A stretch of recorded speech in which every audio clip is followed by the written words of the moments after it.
ரசிகர்கள் ஆவலோடு எதிர்பார்த்து காத்திருக்கும் உலகக்கோப்பை தொடர் பிப்ரவரி 7ஆம் தேதி தொடங்க இருக்கு. நடப்பு சாம்பியன் இந்தியா இலங்கையுடன் இணைந்து இந்த தொடரினை நடத்துகிறது. இந்த தொடர்ல இருந்து வங்கதேசம் விலகியதனால அந்த அணிக்கு பதிலாக ஸ்காட்லாந்து சேர்க்கப்பட்டு இருக்கு.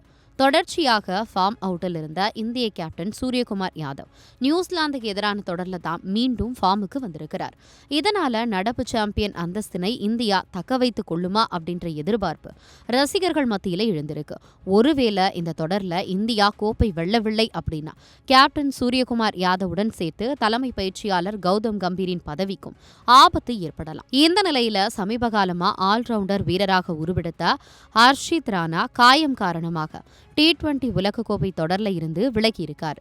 T20, ODI, டெஸ்ட் என 3 விதமான ஃபார்மெட்டுகளிலும் தொடர்ச்சியாக இடம் பிடித்து வந்த ஹர்ஷித்தால தற்போது உலகக்கோப்பை தொடர்ல ஆட முடியாம போயிடுச்சு. அவருக்கு பதிலா BCCI யாரை தேர்வு செய்ய போகிறது அப்படின்றத பொறுத்திருந்து தான் பார்க்கணும்.